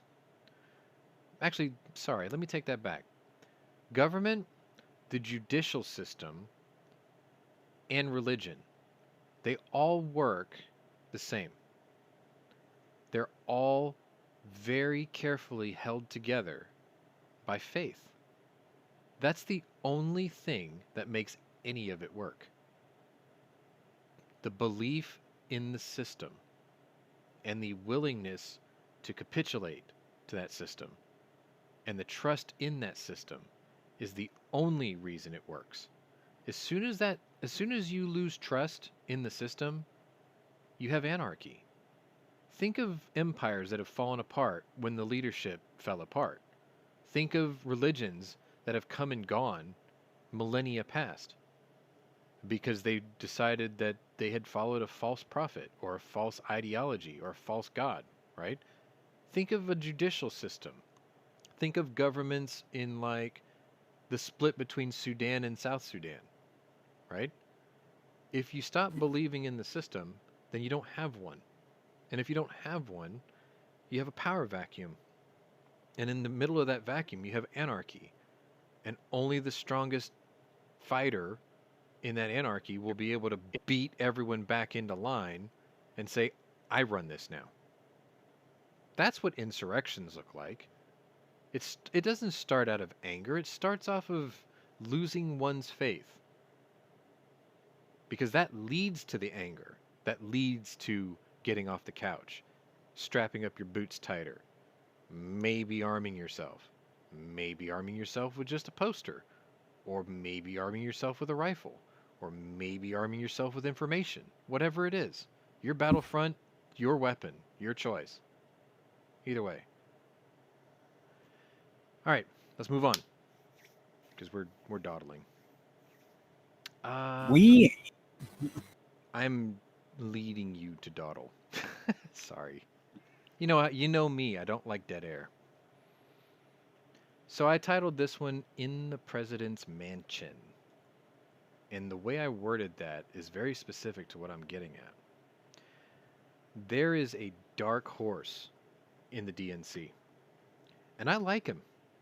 I like him. I'm not what you would call a 100% conservative. I'm not all in for the Republican Party. I don't even like elephants.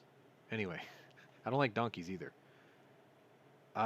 This writer, Jonathan Chait, he wrote an article for a magazine in New York, and what he is suggesting is that the reason that the Biden administration is failing as bad as it is, and the reason that the party is in such turmoil, is because of one person, Joe Manchin.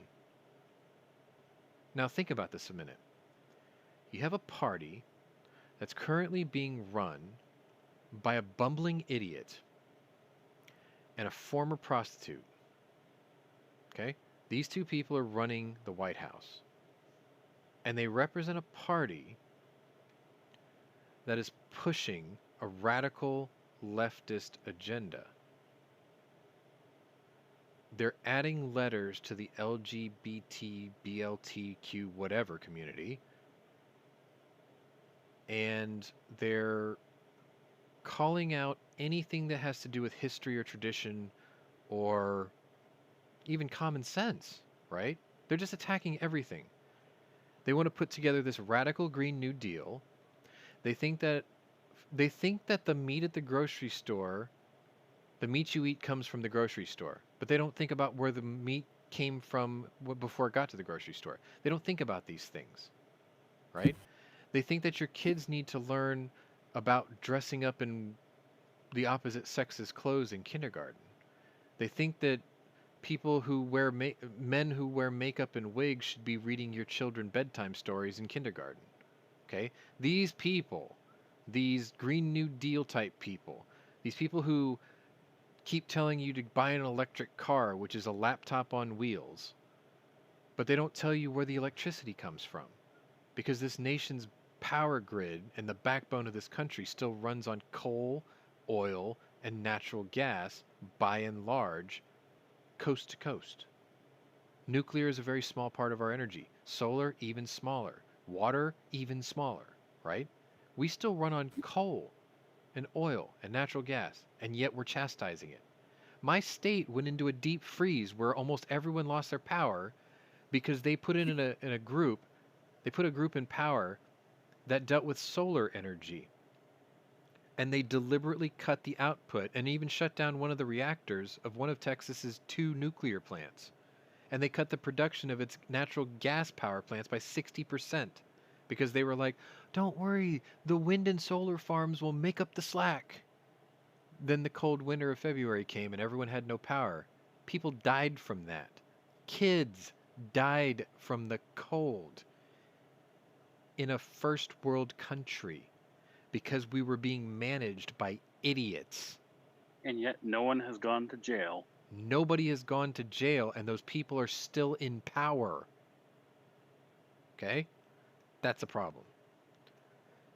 These are the kinds of people that are running the DNC. Joe Manchin doesn't buy it. He was like, you people are insane, and I cannot back this. Okay? He's not alone. When Kirsten Sinema won her office, I thought, oh God, there goes the neighborhood. And she has been a refreshing breath of air because I thought she was going to be just as radical as they were. She fights against them. Holy crap, who saw that coming? Anyway, Joe Manchin, he's the problem with the DNC right now. And what's really funny was yesterday there was a really good editorial saying that if the DNC, okay, let's get this straight. Biden has no intention of running for re-election. Harris has no chance of winning because she didn't even get a single delegate. Right now, the DNC is treading water very carefully.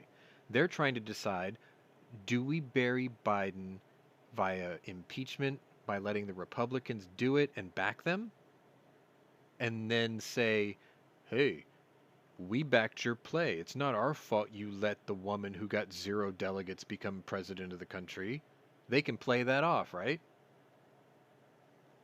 So you got that going on. And then you've got Joe Manchin, who looks like the only man in the Democratic Party who stands a chance of actually winning the office of the presidency. We know Joe's not running again. We know this. We know Harris has no chance of winning. We know that America is sick of the leftist agenda, the far left agenda. I know this sounds weird. There are certain things that they say that I can agree to, but there's a lot of things that they say that I don't agree to, which is why I can't follow them. But like, I hear Joe Manchin talking, and I'm like, you know what? He's not wrong. Not all the time.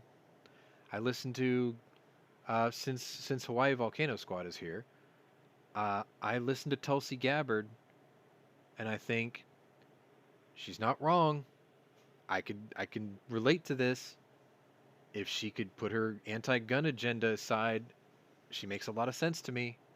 Like, I will listen to the other side. I don't have to always agree with it. Joe Manchin has the only chance of becoming president for the DNC. The DNC keeps browbeating and just hammering down on him to fall in line, and he's not doing it.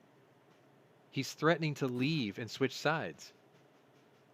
And if he does, I would just say, welcome to the right side of the nation, Joe. Manchin, not Biden. Welcome to common sense. Because he's got it, but his party doesn't. And he doesn't, the party he represents does not represent him. And I've told this to my dad before, too. The fact of the matter is this.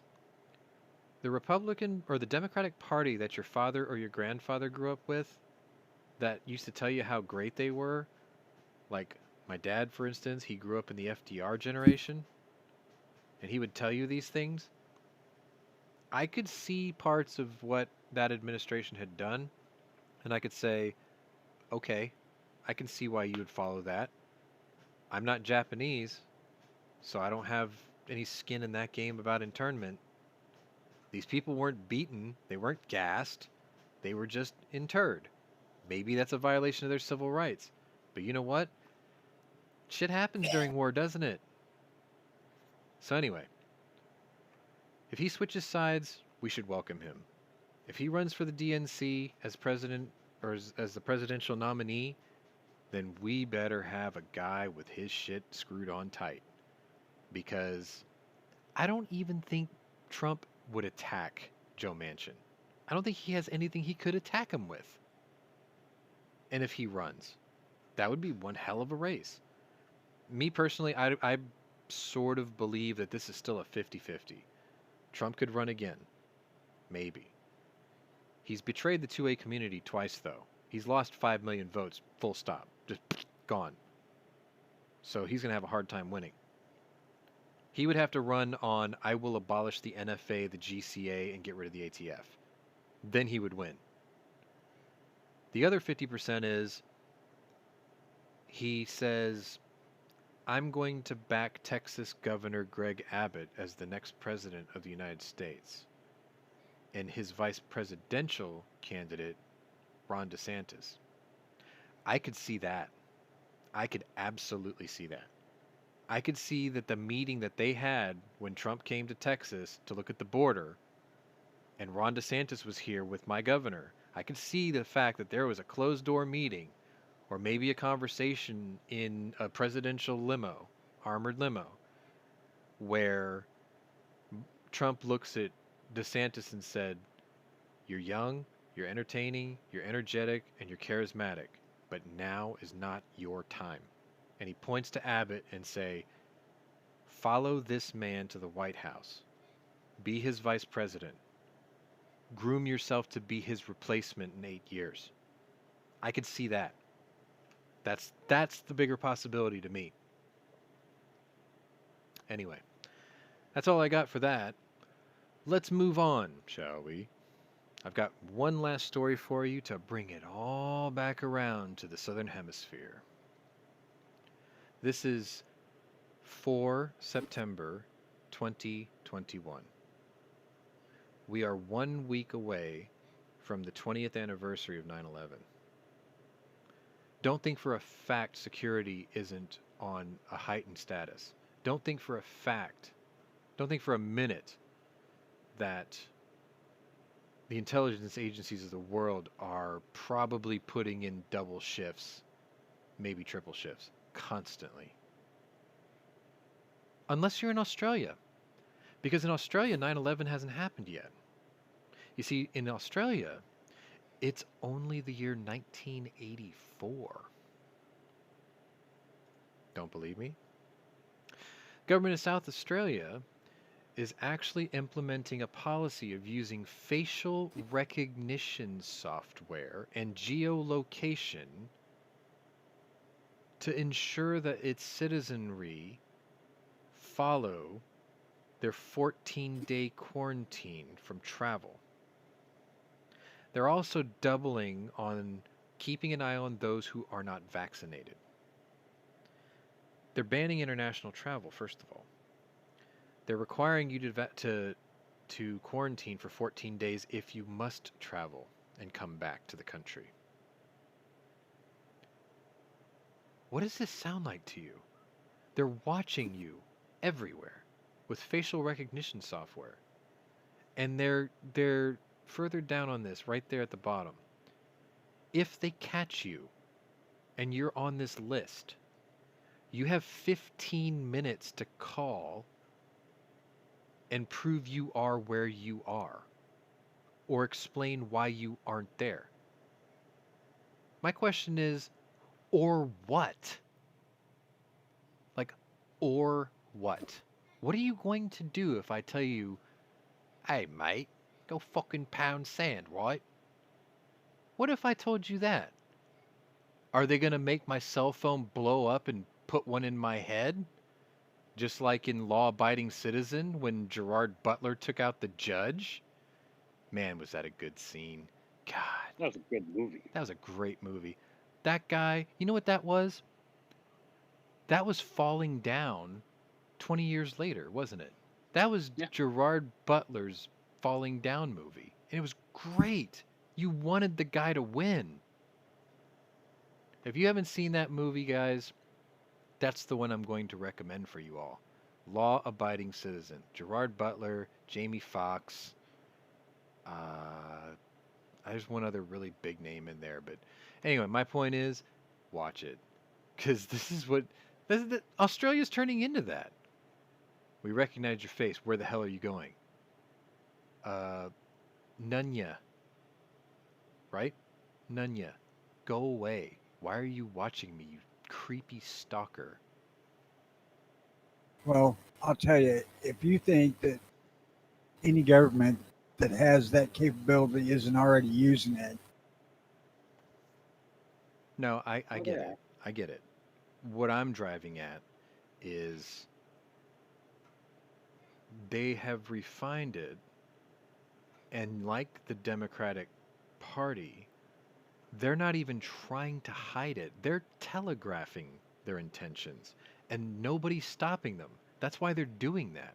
They're telegraphing it because they know that there's nobody that's going to stand up and stop it. Where did they get such bold-faced cheek to even assume well, that we're going to allow this? the country started out as a freaking prison. Well, yeah, and I actually wrote that the like the what the hell, the subtitle I put for this story was Australia has gone back to treating their citizens as the colonial criminals they were intend to be. You decide. Yeah, isn't it ironic that Australia started out as a prison camp Yeah, and we've now come it's turning back into a prison camp? we've come full circle. They took all the guns, and now they're watching you at every corner. I mean, what's next? Skynet? Like they'll just come chase you down with a drone? Well, the cops are already operating drones. Well, I know 'cause shotguns fall under a different category in Australia. So it's one of the more popular weapons allowed. Same thing in Russia. And all I can tell you Of is, course. if it comes down to drones chasing you down, go to YouTube, go to Tau Flatermouse's channel, and look up his anti-drone shotgun rounds because they're brilliant. They are absolutely brilliant. Or you just buy yourself some birdshot. Nah, his are much more destructive. So I know, anyway, but birdshot will get the job done. that's all I've got for you guys in the news today. I was going to share a bit of naval news. HVS did say that they're paying $5 trillion for a French-built submarine to be delivered in 2050. The French submarines that are being built right now are brilliant, and they use exocet missiles. Those are also brilliant. Um, the other thing is the Gerald R. Ford, I think, is officially passed all its sea trials, and it is active service. I know it was active service during its trials. That's um, that's pretty amazing. I think that's the first time that's ever happened in history. Let's see. There's I forgot the name of the class. The other thing is, no, it's not the Virginia. It's whatever came after the Virginia. Pretty sure. Columbia. Yeah. So we are building Columbia class submarines now. So here's the deal. The Los Angeles class served the country well. They're all being decommissioned. The Seawolf is probably the finest naval implement in the world in terms of capabilities. It had 8 forward firing torpedo tubes. It had weapon stores for 50 weapons. No other no other submarine has that. Nowhere. 50, including land attack missiles, anti-shipping missiles, and obviously Mines. the Mark 48 torpedo and the Moss decoys. And yeah, mines too, right? It Had a can launch pretty much fantastic everything in the sonar, Navy great inventory. towed array. Problem is prohibitively expensive, and it didn't do littoral action very well because it's a big girl. So we Yeah, it's the responded biggest by we've ever built. building the Virginia class, which is basically a Seawolf scaled down 60%. And that does shallow water very well. But it's got limited firing capabilities. I think it only has 4 tubes and only has room for, I think, 18 weapons. Anyway, so there's that. Now we're building the Columbia class, which is the future of submarine warfare. But the thing is, we still have the contract calls for 2 more upgrades to the Virginia class. They're going to continue building Virginias, I think, up until 2030 or 2050.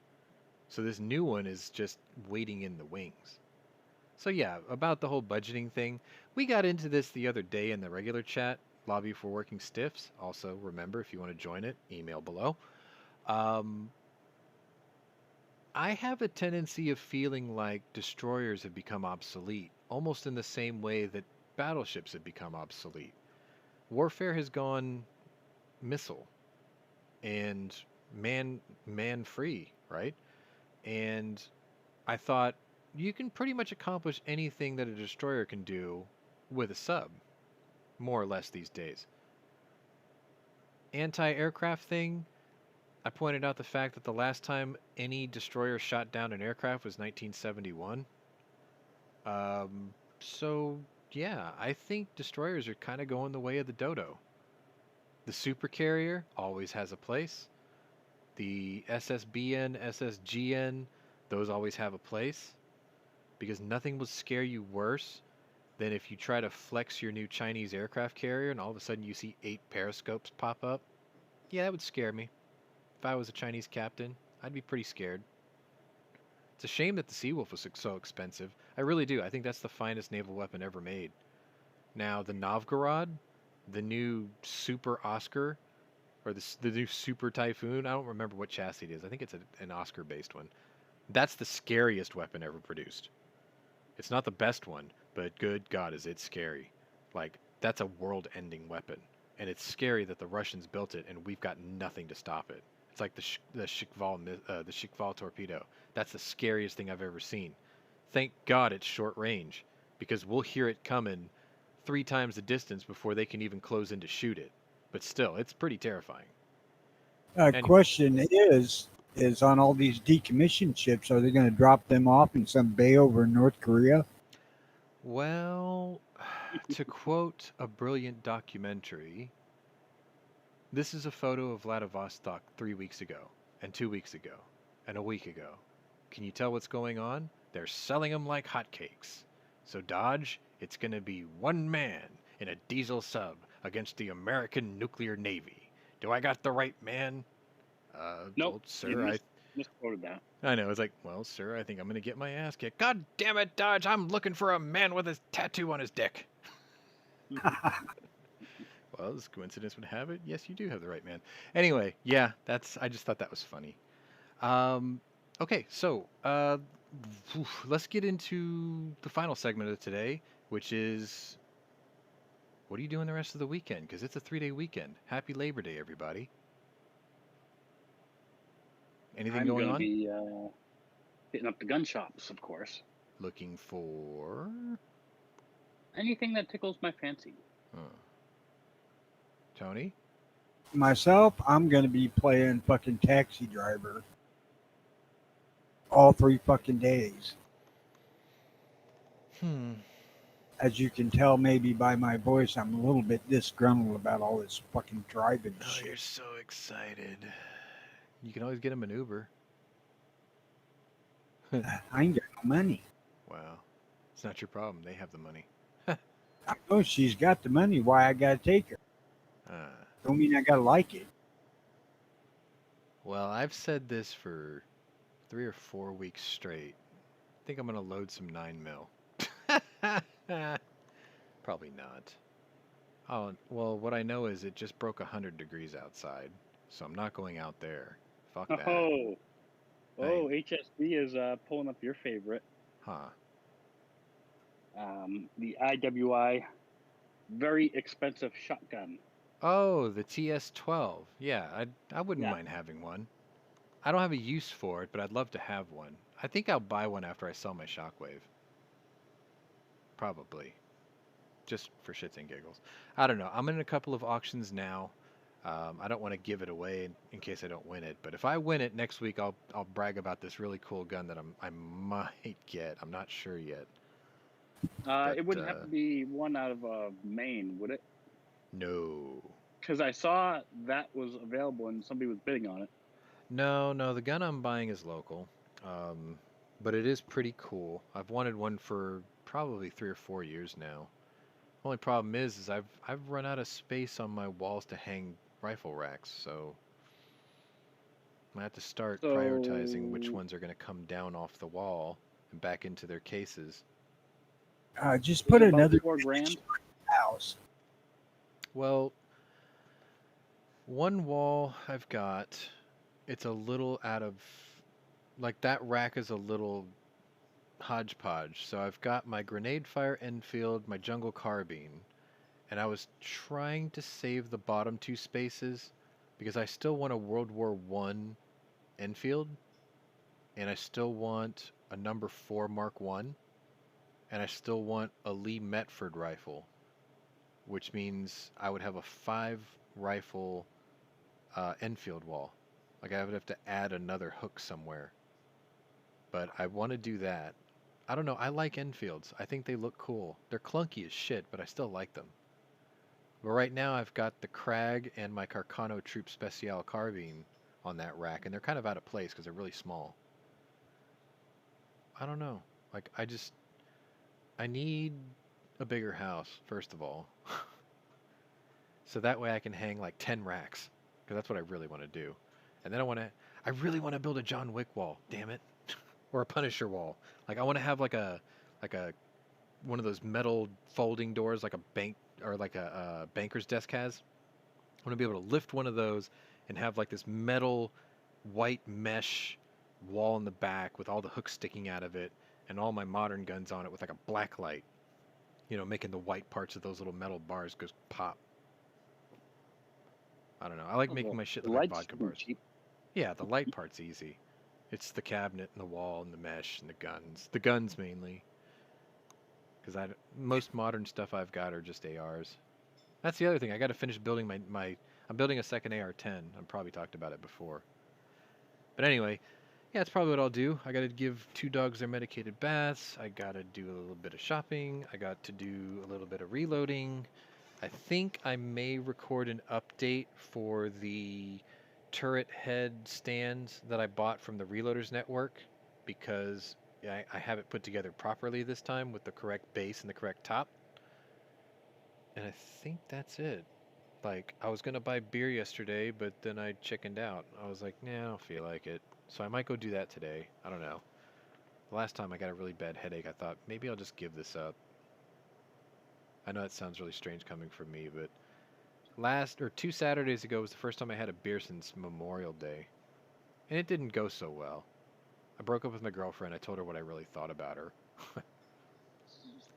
And then, Yeah, well, that probably got little to do with the beer part of it. well, no, what that did is that just let me unlock my final form and tell her what I really thought. So that went well for me. I slept great that night.